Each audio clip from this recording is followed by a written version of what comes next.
नमस्कार दोस्त, स्वागत है आप सभी का विकास स्टडी पॉइंट में। दोस्तों, इस वीडियो में हम बात करने वाले हैं क्लास 11 का पॉलिटिकल साइंस और चैप्टर नंबर 10 जिसका नाम है संविधान का राजनीतिक दर्शन। इसका हम कुछ इंपॉर्टेंट क्वेश्चन करने वाले हैं।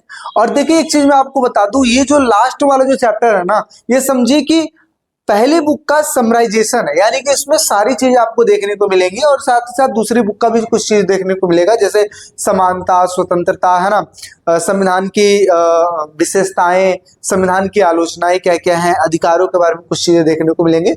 सो दैट्स वाई ये जो चैप्टर है ये इंपॉर्टेंट हो जाता है और इसको देखना आप लोग के लिए कंपलसरी है, ठीक है। अच्छा, एक चीज मैं और आपको बता दूं कि अभी तक आपने जैसी भी स्टडी की है ठीक है, लेकिन लास्ट समय में इंपॉर्टेंट क्वेश्चन की वीडियो जरूर देखना। और ये वीडियो बनाने के बाद मैं एक वीडियो ऐसा बनाऊंगा जिसमें ऑल ओवर चैप्टर के बारे में एक वीडियो में ही सारे चीज डिस्कशन कर दूंगा कि इस तरीके से ये सारे इंपॉर्टेंट क्वेश्चन रहेंगे, ठीक है ना भाई। चलिए अब करते हैं चैप्टर की शुरुआत और देखते हैं कि भारतीय संविधान का राजनीतिक दर्शन है क्या। देखिए, अगर शॉर्ट वे में अगर मैं बताऊं तो भारतीय संविधान का जो राजनीतिक दर्शन है उसको बेसिकली हम ये कहते हैं कि समझो, जिस तरीके से संविधान में वो सारी चीजें जो संविधान को एक वैल्यूएबल चीज बना देती है, जैसे वहां पे समानता, स्वतंत्रता, धर्मनिरपेक्षता, यही सब चीजें है ना जो संविधान का राजनीतिक दर्शन कहलाता है, ठीक है ना। तो देखिए, सबसे पहला ही क्वेश्चन स्टार्ट होता है कि संविधान का राजनीतिक दर्शन क्या है। तो भारतीय संविधान का राजनीतिक दर्शन देश के मूल्यों तथा आदर्शों का उल्लेख है, यानी कि देश की जो मूल्य है यानी कि वैल्यू, और साथ ही साथ आदर्श यानी कि किसकी वजह से देश स्टैंड करता है, तो उन सभी का उल्लेख किया गया है, यानी कि इसके बारे में लिखा गया है जिसमें उन सिद्धांतों, उन मूल्यों, उन विश्वासों का समावेश होता है जिन पर संविधान क्या होता है, आधारित होता है। इट मीन्स ये कि हमारा जो संविधान है एक प्रकार का ऐसा आप दस्तावेज बोल सकते हो जिसमें सारी चीजें लिखी गई हैं, चाहे वो समानता हो, स्वतंत्रता हो, न्याय हो, चाहे धार्मिक निरपेक्षता हो, चाहे संघवाद हो, चाहे जो भी चीज है, विधायिका, कार्यपालिका, न्यायपालिका, इन सभी चीजों के बारे में वर्णन किया गया है, ठीक है ना। अच्छा, संविधान के राजनीतिक दर्शन के कुछ प्रमुख सिद्धांत भी हैं और इन सिद्धांतों की वजह से आपको कई सारी चीजें क्लियर हो जाएंगी। क्या क्या भाई चीजें, देखिए, सबसे पहले स्वतंत्रता, समानता, सामाजिक न्याय, धर्मनिरपेक्षता, ये सारी की सारी चीज जो अपना जो संविधान है, उन संविधान में सारी की सारी चीजों के बारे में दिया गया है। और इसी की वजह से जो संविधान है उसकी संविधान की वैल्यू बढ़ जाती है, और जब संविधान की वैल्यू बढ़ जाती है तो किसी देश की वैल्यू ऑटोमेटिक बढ़ जाएगी, क्योंकि जिस देश में इन जैसे चीजों की फॉलो की जाएगी वो समझ जाओ कि वो देश है ना ग्रेटफुल होएगा, ठीक है। ऐसे ही तो हमारे देश में क्या क्या भाई, स्वतंत्रता को वैल्यू दी गई है, और किसको, समानता को दी गई है। सामाजिक न्याय, इट मींस इक्वालिटी देखा गया है जिसकी वजह से सबके साथ जस्टिस हो पाए। धर्मनिरपेक्षता को वैल्यू दी गई है। अल्पसंख्यकों के अधिकारों का सम्मान किया गया है, जिनकी संख्या कम है उनके अधिकारों का सम्मान किया गया है। सार्वभौमिक मताधिकार, जो भी 18 वर्ष से ऊपर है उसको वोट देने का अधिकार। अभी देखिए इलेक्शन चल रहे है ना, 5 तारीख को इलेक्शन है दिल्ली में, ठीक है। आगे संघवाद, जहां पे 2 तरीके की सरकारें चलती है, एक केंद्र में तो दूसरा राज्य में। तो ये सारी की सारी चीजें जो संविधान को एक विशेषता प्रदान कर देती है। व्यक्तियों की गरिमा यानी कि उनकी इंपॉर्टेंस की बात की जा रही है। राष्ट्र की एकता तथा अखंडता, ये सारी की सारी चीजें वो चीज है जो एक भारतीय संविधान का राजनीतिक दर्शन दिखाता है या फिर उन चीजों को समावेश करता है हमारे संविधान में, ठीक है ना भाई। चलिए, तो इस तरीके से मैंने इस चीज को क्लियर कर दिया कि आखिर किस तरीके से भारतीय संविधान का राजनीतिक दर्शन है। अब हम बात करते हैं दूसरे क्वेश्चन की तरफ चलते हैं, दूसरा क्वेश्चन देखते हैं। अच्छा, यहाँ पे मैं एक चीज और बता दूं, जिन भाई और बहन को अगर इंपॉर्टेंट क्वेश्चंस चाहिए, ठीक है, तो वो हमसे संपर्क कर सकता है। 7011912793 पे संपर्क कीजिए और यहाँ से आप पीडीएफ लीजिए और साथ ही साथ ग्रुप में भी ज्वाइन हो जाइए और डेली टू डेली आपको अपडेट भी मिलता रहेगा। और कुछ क्वेश्चन, कुछ क्वेरी है देन आप हमसे है ना व्हाट्सएप के थ्रू बात भी कर सकते हैं। बट रीजन ये जो चीज डायरेक्शन ये मैं बता रहा हूँ कि आप मुझे कॉल मत करना, सिर्फ और सिर्फ आप मुझे मैसेज करना तो ज्यादा अच्छा रहेगा, ठीक है। चलिए अब बात करते हैं दूसरे क्वेश्चन की तरफ चलते हैं। दूसरा क्वेश्चन ये समझते हैं, दूसरा क्वेश्चन क्या है, सार्वभौम वयस्क मताधिकार क्या क्या अर्थ है। तो सार्वभौम वयस्क मताधिकार क्या है भाई, सार्वभौम वयस्क मताधिकार एक ऐसा अधिकार होता है जिसमें यह बताया जाता है कि जो भी व्यक्ति 18 वर्ष से ऊपर हो जाएगा उसको बिना उसकी जाति देखे, बिना उसका धर्म देखे, बिना उसका वर्ण देखे, बिना उसका लिंग देखे, इन सब चीजों के आधार पर इनके साथ कोई भी भेदभाव नहीं किया जाएगा और वोट देने का अधिकार दिया जाएगा। इसी को हम क्या कहते हैं, सार्वभौम वयस्क मताधिकार। यानी कि वो व्यक्ति जो 18 वर्ष से ऊपर हो गया है उसको इन सभी चीजों के हिसाब से कोई भेदभाव नहीं किया जाएगा, बिल्कुल समानता के तौर पर वो जाएगा, अपना वोट देगा, और इसी को सार्वभौम वयस्क मताधिकार कहते हैं। ओके, चलिए अब बात करते हैं क्वेश्चन नंबर 3, धर्मनिरपेक्षता के संदर्भ में पारस्परिक निषेध का क्या अर्थ है। भाई देखो, पारस्परिक निषेध, निषेध का मतलब होता है एक तरीके से रोक। आपको ये बात पता होगा, जब मैं धर्मनिरपेक्षता का चैप्टर पढ़ाया था तो उसमें मैंने ये बताया था कि जैसे ये मान लेते हैं ये एक देश है और इस देश में बहुत सारे लोग रहते हैं। अब इन देश में बहुत सारे लोग रहते हैं, अब इनका अपना एक धर्म होगा, तो धर्म का राज्य से कोई लेना देना नहीं है, धर्म का सरकार से कोई लेना देना नहीं है, और इसी को तो निषेध कहते हैं। निषेध का मतलब क्या हुआ, इनका यानी कि राज्य का धर्म के साथ कोई लेना देना नहीं, धर्म का राज्य के साथ कोई लेना देना नहीं, सरकार का अपना कोई धर्म नहीं होता है, ठीक है, और इस प्रकार की चीजें, इसी को कहते हैं पारस्परिक निषेध। तो क्या लिखा है, धर्मनिरपेक्षता के संदर्भ में पारस्परिक निषेध का मतलब होता है धर्मनिरपेक्षता में किसी भी धर्म के अनुयायियों को अपने धर्म का पालन करने की पूरी आजादी होती है। यानी कि आप अगर किसी धर्म से बिलोंग करते हो तो आप उस धर्म के लिए कुछ भी आप कर सकते हैं, इट मीन्स आप अपनी आस्था को प्रकट कर सकते हैं, लेकिन उन्हें दूसरे धर्मों तथा राज्यों के मूल सिद्धांतों में दखल देना नहीं है। इट मीन्स ये है कि एक जो धर्म है वो दूसरे धर्म के साथ कोई भी इस प्रकार की चीजें भी नहीं करेगा, और राज्य का अपना कोई धर्म नहीं रहेगा, ठीक है ना भाई। चलिए, एक राज्य जो धर्म है दूसरे राज्यों में दूसरे धर्मों में दखल अंदाजी नहीं करेगा, या राज्य के मूल सिद्धांतों में भी कोई दखल अंदाजी नहीं करेगा। ओके, चलिए अब बात करते हैं अगले क्वेश्चन की तरफ चलते हैं। अच्छा, एक चीज मैं और आपको बता दूं, ये देखिए ये मिस्टेक हो सकती है, जैसे इसमें मान लीजिए पहला क्वेश्चन है, नंबर वाइज जो दिया हुआ है ना, नंबरिंग में मिस्टेक हो सकती है, क्योंकि अभी तक जो हमने किया वो लमसम 2 नंबर के क्वेश्चंस में आते हैं, बट ये है कि मैं बस इतना चाहता हूं कि आपको इस तरीके से डिफाइन करूं, चाहे वो 2 में आए चाहे 4 में आए, आप इजीली लिख पाओ। तो इस नंबर पे मत जाना कि क्वेश्चन नंबर 1 2 3 है ना, क्योंकि भाई देखो लास्ट चल रहा है पेपरों का, और इस वजह से कुछ करेक्शन भी हो सकती है इस वजह से, ठीक है ना। तो इन चीजों को पहले मैं आपको बता के चल रहा हूं, क्योंकि जल्दबाजी में सारी वीडियो बनानी पड़ेगी और उसमें कुछ वर्ड मिस्टेक वगैरह होगा, तो सारी चीज मैं ऐसे ही बता दूंगा। चलिए अगला क्वेश्चन देखते हैं, संविधान की कोई 4 विशेषताओं का वर्णन कीजिए। देखिए इस तरीके का मैं 2 क्वेश्चन लिया हूं इस पीडीएफ में, जहां पर एक में इस तरीके से करके आपको डिफाइन करूंगा, और एक जो ऐसा है जो लाइन वाइज लाइन करके मैं डिफाइन करूंगा, ठीक है। इट मींस वहां पे एक सपोज एक लाइन का आंसर दिया हुआ है, और यहाँ पे मैं हेडिंग के थ्रू आपको बताना चाहूंगा। तो मान लेते हैं अगर 4 नंबर के क्वेश्चन में आ गया कि संविधान की कोई 4 विशेषताएं बताइए, तो संविधान की 4 विशेषताओं में सबसे पहले आपको हेडिंग देना पड़ेगा इस तरीके से, जैसे कि पहला है मौलिक अधिकार। अब मौलिक अधिकार आपको पता है, मौलिक अधिकार उन अधिकारों को कहते हैं जो व्यक्ति के जीवन के लिए आवश्यक होने के कारण संविधान द्वारा प्राप्त किए गए, संविधान द्वारा दिए गए हैं, और इसके द्वारा व्यक्ति का पूर्ण विकास होता है। तो ये चीज होता है। तो देखिए, तो क्या लिखा है, मौलिक अधिकार उन अधिकारों को कहा जाता है जो व्यक्ति के जीवन के लिए मौलिक होने के कारण संविधान द्वारा नागरिकों को प्रदान किए गए हैं, और इसमें राज्य का कोई भी हस्तक्षेप नहीं होता है, और इसे हम कहते हैं मौलिक अधिकार। तो पहला आप इस तरीके से करके लिख सकते हैं। अगर आपने इस तरीके से हेडिंग बना के लिख दिया ना, तो कोई का कोई टीचर ये समझ लो कि एक बार देखेगा और तुरंत 4 नंबर या जितना भी रहेगा 6 नंबर आपको इजीली मिल जाएगा, उसमें कोई दिक्कत वाली बात नहीं है।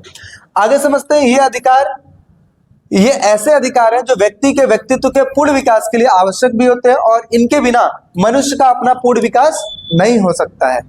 अगला दूसरे नंबर पे बात करते हैं मौलिक कर्तव्य। तो देखिए क्या लिखा है, मौलिक कर्तव्य भारत के नागरिकों के लिए संविधान द्वारा सौंपे गए नैतिक दायित्व हैं। ये ऐसे कर्तव्य होते हैं जो कि नागरिकों को देशभक्ति, राष्ट्रीय एकता, भाईचारे की भावना को बढ़ाने के लिए तय किए गए हैं। बेसिकली मौलिक कर्तव्य ऐसे कर्तव्य जो आवश्यक कर्तव्य होते हैं। कर्तव्य इट मींस ड्यूटी, जो सारे नागरिकों की ड्यूटी होती है। इट मींस कि जैसे वो अपने देश की देशभक्ति करें, साथ ही साथ देश सेवा करें, साथ ही साथ देश का सम्मान करें, ठीक है, राष्ट्रीय एकता को बनाए रखें, कोई भी ऐसी गतिविधि ना करे जिसकी वजह से है ना अशांति फैले। तो इस प्रकार की जो चीजें हैं वो लिखी गई हैं। तो इस प्रकार से आप हेडिंग देकर कर सकते हैं। अगली अगर मैं विशेषता की बात करूं तो यहाँ पे है संघवाद। संघवाद अभी जस्ट मैंने आपको बताया, संघवाद एक ऐसी शासन व्यवस्था जहाँ पे 2 तरीके की सरकारें चलती है, एक केंद्र में तो दूसरा राज्य में। तो सरकार की ऐसी शासन प्रणाली जिसमें सत्ता का बंटवारा केंद्र तथा राज्यों के बीच में होता है, और इसे फेडरलिज्म भी कहा जाता है। संघवाद में सत्ता का बंटवारा ऊर्ध्वाधर तरीके से होता है। ऊर्ध्वाधर मतलब जैसे इट मीन्स जो केंद्र सरकार है उसको ज्यादा शक्ति देना, राज्य सरकार उसको कम शक्ति देना, इस प्रकार से। आगे बात करते हैं अगली विशेषता की, पंथ निरपेक्षता। तो देखिए क्या लिखा है, पंथ निरपेक्षता का मतलब है कि धार्मिक आधार पर समानता हो और धार्मिक सहनशीलता बनी रहे। इसका मतलब क्या हुआ कि पंथ निरपेक्षता का मतलब है कि धार्मिक आधार पर समानता हो। धार्मिक अधिकार मतलब आपका भी धर्म है, मेरा भी धर्म है, सबका धर्म है, तो हमारे धर्मों के बीच समानता बनी रहे। और दूसरे नंबर पे सहनशीलता इट मीन्स लाइक कोऑर्डिनेशन एक दूसरे के बीच की, आपको अपनी आस्था तो आप अपनी आस्था प्रकट कीजिए, हमें अपनी आस्था तो हम अपनी आस्था प्रकट करेंगे, इस प्रकार की चीजें। ठीक है, तो इस प्रकार से हम 4 हेडिंग्स देंगे और 4 हेडिंग्स को इस प्रकार से एक्सप्लेन करेंगे। चलिए अब बात करते हैं अगले क्वेश्चन की। अगले क्वेश्चन की तरफ रुख मोड़ते हैं। व्यक्ति की स्वतंत्रता और सामाजिक न्याय का स्पष्टीकरण कीजिए। अब देखिए, व्यक्ति की स्वतंत्रता इट मीन्स उसकी व्यक्तिगत स्वतंत्रता की बात की जा रही है। दूसरा, सामाजिक न्याय की बात की जा रही है, तो इसमें समाज के न्याय के वगैरह के बारे में बात की जा रही है। तो देखिए, व्यक्तिगत स्वतंत्रता क्या होती है? व्यक्तिगत स्वतंत्रता का मतलब है दूसरे के दबाव के बिना अपने जीवन के बारे में फैसले लेने की आजादी। इट मीन्स मेरा कोई डिसीजन है तो मैं उस पर फैसला लूंगा, हमारे फैसले पे किसी दूसरे का कोई रोक टोक नहीं होना चाहिए। अच्छा, इसमें अपने विचारों को व्यक्त करना, धर्म अपनाने तथा खुशी से जीने का अधिकार इत्यादि चीज इसमें शामिल होता है। दूसरे नंबर में बात करते हैं सामाजिक न्याय। सामाजिक न्याय का मतलब है समाज में सभी लोगों को समान अधिकार मिलना, अवसर मिलना तथा व्यवहार मिलना। सामाजिक न्याय का मकसद होता है समाज में सामाजिक आर्थिक असमानताओं को कम करना और सभी नागरिकों को सामाजिक समानता इत्यादि चीजें देना। ये क्या कहलाता है? सामाजिक न्याय कहलाता है। ओके, चलिए अब कुछ और चीजें हम देखते हैं इस चैप्टर से रिलेटेड। ये समझ जाइए कि चैप्टर मोस्ट इंपॉर्टेंट है। ठीक है, अगला क्वेश्चन, हमारे संविधान का राजनीतिक दर्शन क्या है? अभी हमने ऊपर थोड़ा बहुत बात किया है, हमारे संविधान का राजनीतिक दर्शन क्या है, वही सेम क्वेश्चन थोड़ा सा रिपीट हुआ है, बट थोड़े से पॉइंट अलग अलग है, तो आप इसको भी समझने की कोशिश कीजिएगा। तो संविधान राजनीतिक दर्शन का क्या अर्थ है? तो देखिए, संविधान का राजनीतिक दर्शन का अभिप्राय है कि संविधान एक कानूनी दस्तावेज होते हुए भी नैतिक मूल्यों से जुड़ा हुआ है। नैतिक मूल्यों का मतलब क्या हुआ? हमारे फीलिंग से, इट मीन्स फीलिंग से जुड़ा हुआ है, और जो नैतिकता की बात की जाती है। देखिए क्या लिखा है कि कानून तथा नैतिक मूल्यों के बीच गहरा संबंध होता है और इस बात की जानकारी संविधान के राजनीतिक दर्शन से प्राप्त होता है। संविधान में व्यवहार किए गए पदों जैसे अधिकार, नागरिकता, अल्पसंख्यक अथवा लोकतंत्र के संभावित अर्थ की जानकारी या फिर उसमें बदलाव संविधान के राजनीतिक दर्शन के द्वारा ही समझा जा सकता है। इट मीन्स देखिए, एक चीज मैं और आपको समझा दूं कि जो हमारा संविधान है, संविधान देखिए एक प्रकार का ऐसा कानून है ना जो सबके अकॉर्डिंग चीजें बनाई गई है। इट मीन्स जैसे जो अल्पसंख्यक है, जिनकी संख्या कम है, जो बहुसंख्यक है, और समाज में कई सारे वर्ग हैं और कई प्रकार की चीजें चलती हैं, तो इन सभी चीजों को देखकर बहुत सारी चीजों को समावेश किया गया है संविधान में और उनके अकॉर्डिंग चीजें बनाई गई हैं। और इसी की वजह से इसको, हमारे संविधान को उदारवादी भी संविधान कहा जाता है, जो लोगों के प्रति उदार है, लोगों को आरक्षण का प्रावधान देता है। इट मीन्स आप देखिए, बहुत पहले से जो अल्पसंख्यक थे, जो गर्ल्स थी, इट मीन्स महिलाएं जो थी, जो दलित थे, उनके साथ भेदभाव होता आ रहा था, लेकिन हमारे संविधान में ऐसे ऐसे प्रावधान किए गए जिसके द्वारा सभी को महत्व दिया गया ताकि किसी के साथ कोई भेदभाव ना हो। तो ऐसा ही, तो देखिए क्या लिखा है, यहां तक हमने समझ लिया, यहां तक। अब नेक्स्ट बात कर लेते हैं तीसरे नंबर की। संविधान की बुनियादी अवधारणाओं को समझने के लिए इसकी आवश्यकता पड़ती है। किसकी आवश्यकता पड़ती है? राजनीतिक दर्शन की आवश्यकता पड़ती है। इसमें अंतर्निहित नैतिक तत्व को जानने के लिए और उसके दावों के मूल्यांकन के लिए इसके प्रति राजनीतिक दर्शन का नजरिया अपनाने की जरूरत है, जिसमें हमने स्वतंत्रता, समानता, सामाजिक न्याय, धर्मनिरपेक्षता, संघवाद, इन सभी चीजों के बारे में हमने बात किया था। देखिए, हर एक कॉन्सेप्ट अपने में एक बहुत बड़ा रोल प्ले करता है। अच्छा, अब हम बात करते हैं कि भारतीय संविधान की सीमाओं का संक्षिप्त वर्णन कीजिए। जो भारतीय संविधान की जो सीमाएं हैं, यानी कि लिमिटेशंस की बात की जा रही है। तो देखिए, भारतीय संविधान की अगर सीमाओं की बात करें जाए तो देखिए क्या लिखा है। सबसे पहला, भारतीय संविधान में राष्ट्रीयता, एकता की धारणा बहुत ही केंद्रीकृत है, यानी कि बहुत ही केंद्रीकृत, यानी कि एक ही जगह पे है। ठीक है, इट मीन्स केंद्र सरकार को ज्यादा पावरफुल चीजें कर दी गई है। अच्छा, इसमें लिंगगत न्याय के कुछ मामले या फिर मसलों को, खासकर परिवार से जुड़े मुद्दों को ठीक प्रकार से ध्यान नहीं दिया गया। आप देखिए, अलग अलग धर्म है, जैसे मान लेते हैं कि अपना हमारे समाज में बहुत प्रकार के धर्म हैं और इन धर्मों में देखोगे कि जो पारिवारिक मामले होते हैं, उन पारिवारिक मामले में हमारा जो संविधान है उतना हस्तक्षेप नहीं करता है। ठीक है, जैसे किसी धर्म का अपनी महिलाओं के साथ ट्रीट करने का एक अलग वे है, किसी का एक अलग वे है, किसी का किसी हिसाब से शादी होता है, किसी का कैसे भी शादी होता है ना, अलग अलग तरीके से शादी होता है। तो ऐसी सिचुएशन में जो हमारा संविधान है वो पारिवारिक मामले में नहीं जाता है कि क्या करना चाहिए और क्या नहीं करना चाहिए। ठीक है, तो इस प्रकार की चीजें। चलिए, जैसे डाइवोर्स के मामले हो गए, जैसे 3 तलाक के मामले हो गए, इस प्रकार की चीजें। आगे, गरीब और विकासशील देशों में सामाजिक आर्थिक कुछ बुनियादी अधिकारों को मौलिक अधिकारों में न रखकर इसमें किसमें रखा गया, राज्य के नीति निर्देशक खंडों में रखा गया है। यानी कि जो हमारे विकासशील जो देश है, ऐसे ऐसे जगहों पे कुछ ऐसे जो अधिकार है जिसको मौलिक अधिकारों में नहीं रखा गया, बल्कि किसमें रखा गया, राज्य के नीति निर्देशक तत्वों में रखा गया। देखिए, अब मैं दोनों में एक प्रकार का डिफरेंस आपको बता देता हूँ, चीजें और अच्छे से क्लियर हो जाएंगी। मौलिक अधिकार उन अधिकारों को कहते हैं जो व्यक्ति के जीवन के लिए आवश्यक होते हैं, इट मीन्स जरूरी है ना, मोस्टली जरूरी है। और राज्य के नीति निर्देशक सिद्धांत वो सिद्धांत होते हैं जो राज्यों को निर्देश दिए गए हैं कि आपको ऐसा ऐसा कार्य करना है। तो जो चीज कंपलसरी है उसको मौलिक अधिकार में रखना चाहिए ना, लेकिन सम ऑफ द टाइम ऐसा भी होता है कि कुछ ऐसे अधिकार जो मौलिक अधिकार में ना रखकर किसमें रखते हैं, राज्य के नीति निर्देशक सिद्धांतों में रखते हैं। ठीक है ना, तो ये कुछ कमियां हैं, कुछ लिमिटेशन है, कुछ सीमाएं हैं। ठीक है, जिसमें पहला हमने समझा कि केंद्रीकृत है, राष्ट्रीय एकता केंद्रीकृत है। दूसरे नंबर पर हमने समझा कि लिंगायत जो मामला है, मसला है, वो उसमें नहीं आता है। हाँ जी सर, अच्छा नहीं कुछ जरूरी है तो बता दीजिए। अच्छा ठीक है, चलिए आगे हम बात करते हैं। तीसरे वाले में हमने क्या समझा, गरीब और विकासशील देश में सामाजिक आर्थिक कुछ बुनियादी अधिकारों को, है ना, मौलिक अधिकारों में ना रखकर राज्य के नीति निर्देशक सिद्धांतों में रखा गया। ओके, चलिए अब हम बात करते हैं आगे, अगले चीज की तरफ चलते हैं। अगला चीज क्या लिखेंगे, भारतीय संविधान की विशेषताएं लिखिए। क्या लिखना है अब आपको, भारतीय संविधान की विशेषताएं।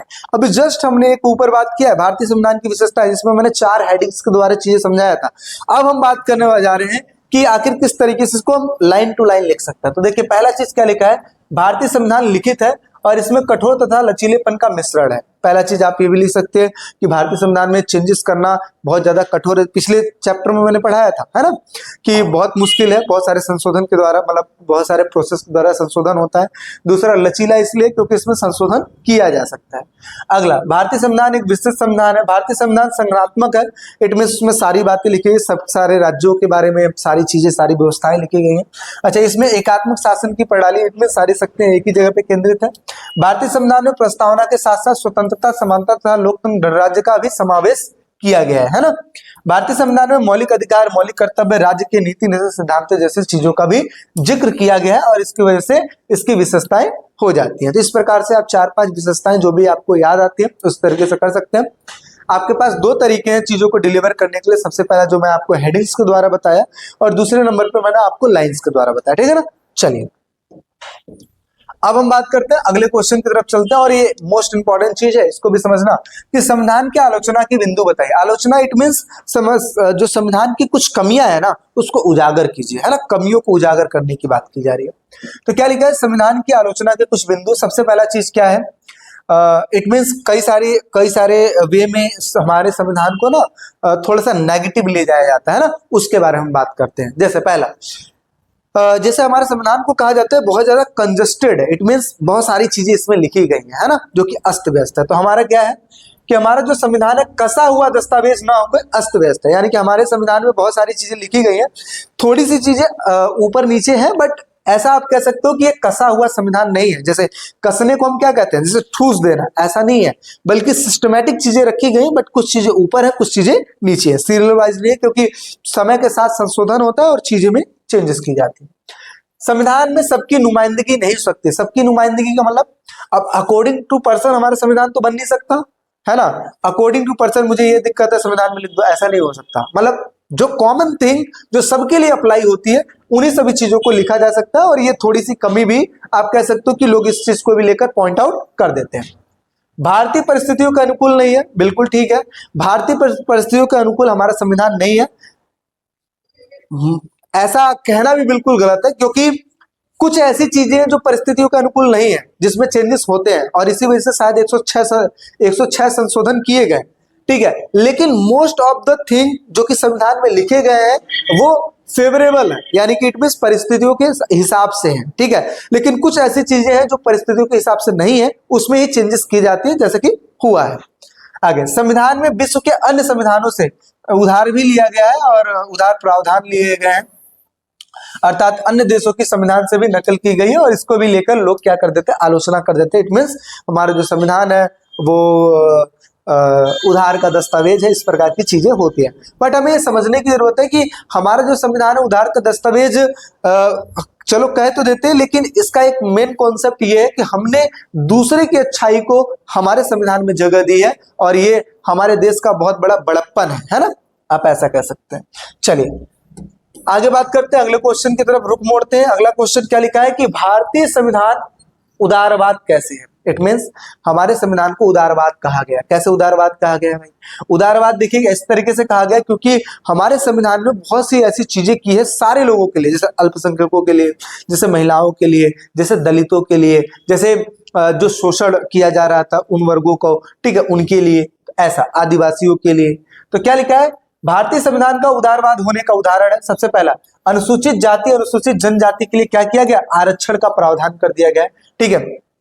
इट मीन्स आपको भी वोट लड़ने का, ठीक है, चुनाव में भाग लेने का, ये सब अधिकार है।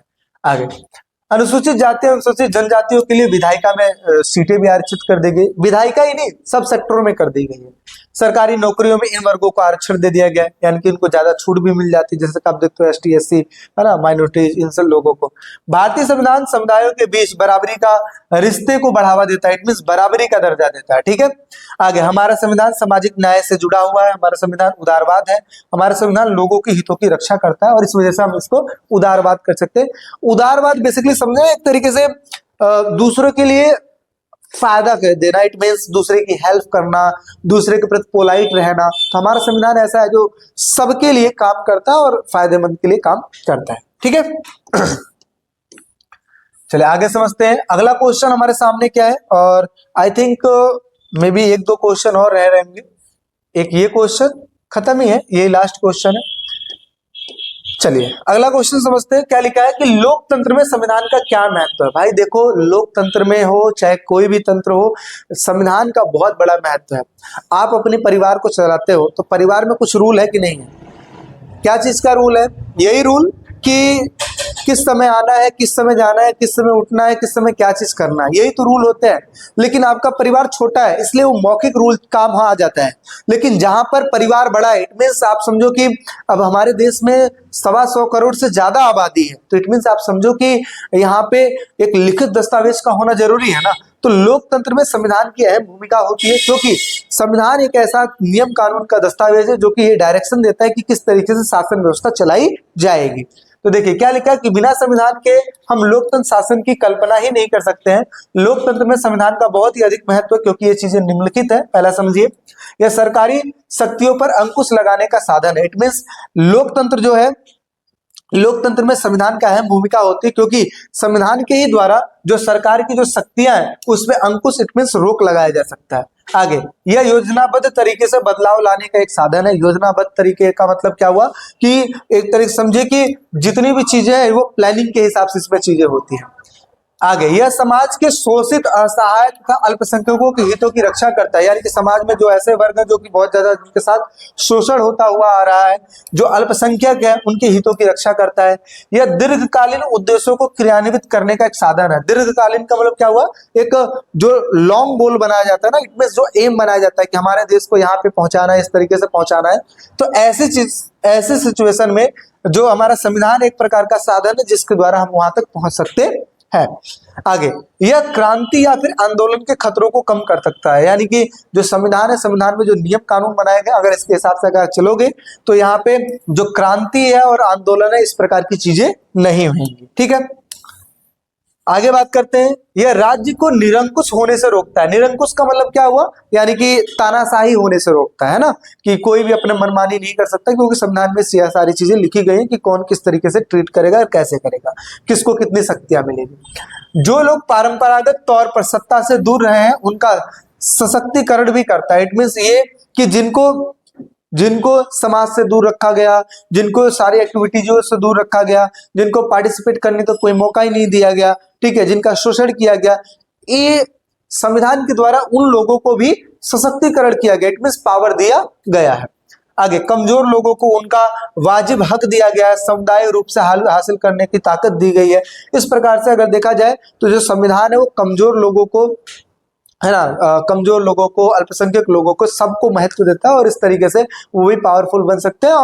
और हमारा जो संविधान है इक्वालिटी के लिए जाना जाता है, स्वतंत्रता के लिए जाना जाता है, सामाजिक न्याय के लिए जाना जाता है, यानी इन सब चीजों के लिए जाना जाता है। तो इस तरीके से हम कह सकते हैं कि ऑल ओवर जो हमारा संविधान है वो सभी के लिए बहुत ज्यादा इंपॉर्टेंट है और संविधान के द्वारा तो सरकार के शक्तियों पर भी रोक लगाई जाती है और सारी चीजें की जाती हैं। तो आई होप सो सारी चीजें आपको समझ में आई होगी और सारी की सारी चीज डिस्कशन की गई है। एक वीडियो में लाने वाला हूं जिसमें जितने भी इंपॉर्टेंट क्वेश्चन है इनसे रिलेटेड मैं सबको उसमें कवर करूंगा, उनको जरूर देखिएगा, ठीक है ना। तो बस बाकी आपको पीडीएफ लेना है तो आपको नंबर मैंने आपको बता दिया, डिस्क्रिप्शन में भी लिंक है और साथ ही साथ चैनल पे नए हैं तो लाइक शेयर सब्सक्राइब जरूर कीजिएगा। और 12th के लिए, ठीक है, अभी तो 11th आपको पास आउट कराना है अच्छे नंबरों के साथ और फिर उसके बाद 12th की तैयारी धमाकेदार करनी है, ठीक है भाई। आपको कोई डाउट है, कोई दिक्कत है, कोई परेशानी है किसी भी चीज के रिगार्डिंग तो आप कमेंट सेक्शन में कमेंट कर सकते हैं और हम उस कमेंट का जल्द से जल्द जवाब देने की कोशिश करेंगे। और साथ ही साथ आप हमसे जुड़िए, हमारे व्हाट्सएप पे हमें मैसेज कीजिए, पीडीएफ लीजिए और साथ ही साथ ग्रुप में भी जुड़िए, सारे अपडेट आप लोग पाइए और बस ऐसे ही सहयोग प्यार बरसाए रखिए, बनाए रखिए। मिलते हैं एक नेक्स्ट वीडियो में, अभी के लिए फिर टेक केयर, बाय बाय।